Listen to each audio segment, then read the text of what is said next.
consume 120 approximately, while this particular case shows a significant difference.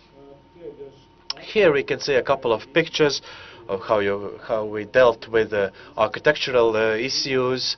Here you can see the sunlight and skylights, excuse me, and also in the skylights we have installed photovoltaic elements.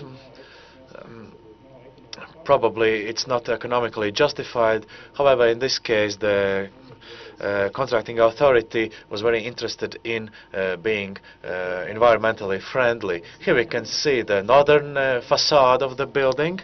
It's also oriented towards all the windows are facing the south, where it can absorb most of the sunlight, while the northern facade, as you can see, has only minimum openings or windows in this case. And how does it look if we compare the initial sketches which were made in accordance with the current practices and standards, but if we want to turn this building into a low consumption building, of course certain adjustments have to be made. Here you can see the obvious things, such as the insulation layers that are put additionally. The same goes with the windows, the recuperation system, the ventilation system. The building is made of very dense materials, and it has been designed to be very compact, and also located very efficiently towards the north and south. So here you can see a comparison also between different types of approaches that have to be taken into account by the architects. And of course we have to consider what energy can be obtained for free, such as the solar energy.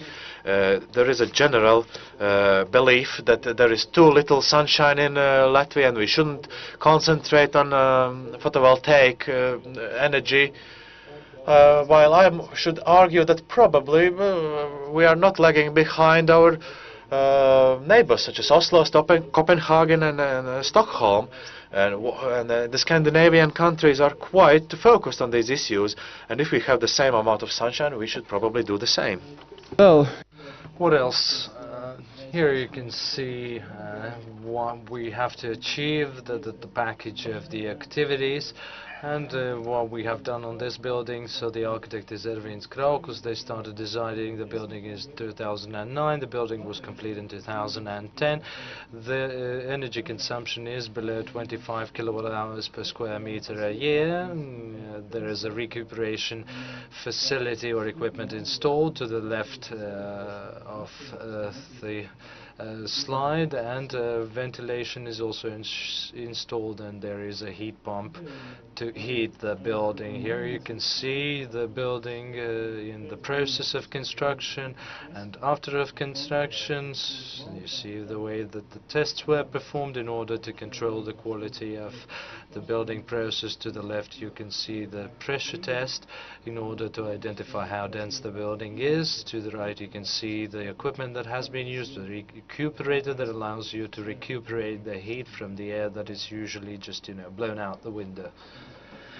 And thank you very much for your attention. I'll be glad to answer all your questions if you have any. Thank you very much. Are there any questions? We have now 2 expert presentations that we have heard, and there's going to be a third expert who's going to talk about the solar energy, and who will agree to you that we have enough solar energy. We have a colleague from Poland who's also living in a bleak country as we are. Bleak country during the winter time. Let's probably hear the Polish presentation, and then we could come up with questions. Oh yes, please, Lee, if you wish to ask a question. I have a quick question. What's the cost of the building compared to normal building, I suppose? So in Latvia, the experience of building the low energy consumption houses is not that great. In Germany, the experience is a lot greater. The number of the energy efficient houses there, the cost difference is 0 to 15% depending on the building and the construction materials used. If the building is big, if it's a residential building, then the cost increase could be avoided as a result of intelligent and wise work of a designer and an architect. If it's a residential house, then the price increase could be 15%, or the price difference could be 15%. Depends on the case. So that means that the return is even faster than we thought. And then I have a question about the Latvian construction regulations, for example, environmentally friendly construction materials. For example, what about the straw panels? If you use the straw panels for the heat insulation, the thickness of the walls is something like 30 centimeters. In your case, it's 60 centimeters. What about the construction regulation, and what does it say about the environmentally friendly natural materials? Well, what concerns straw panels,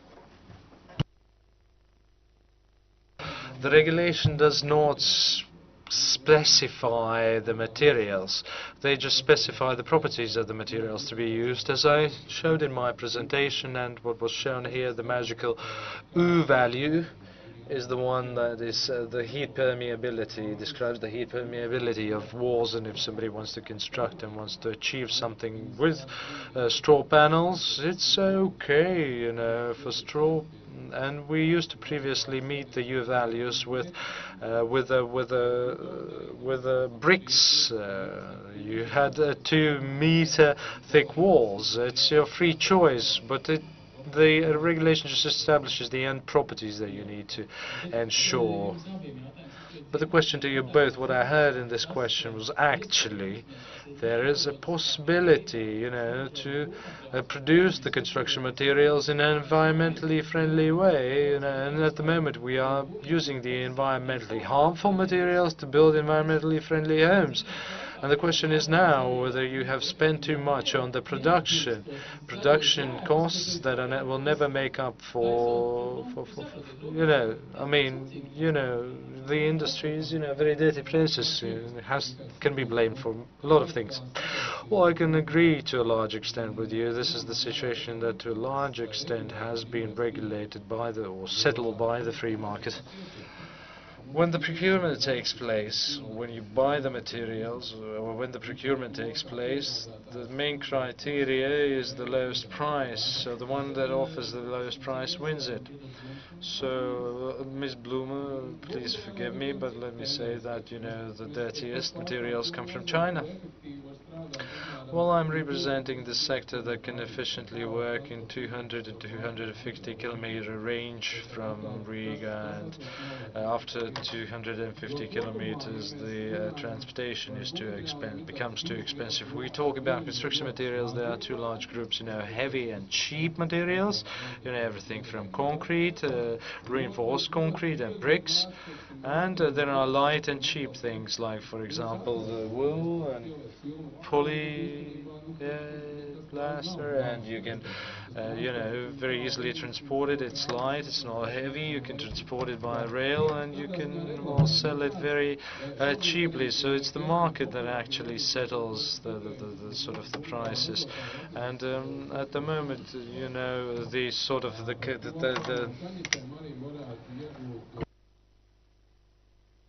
hemp cluster has also entered the construction. Yeah, these hemp panels were presented in Ieelpa, one of the construction exhibitions, and we were quite reserved towards the hemp panels, because we thought that if we would suddenly decide to put up a hemp panel production plant, we need to understand about what volumes are we talking about, because you know, we were not sure whether enough raw materials will be provided by the local farmers. And if we would have, you know, straws, for example, if we would grow straw ourselves, we would put it in panels, press it into the panels and put it up the houses. It would be nice. But if we would announce that we would like to insulate our houses, residential houses, with the straw panels, we would not be able to handle the amounts of orders that would flow our way, because, you know, the strongest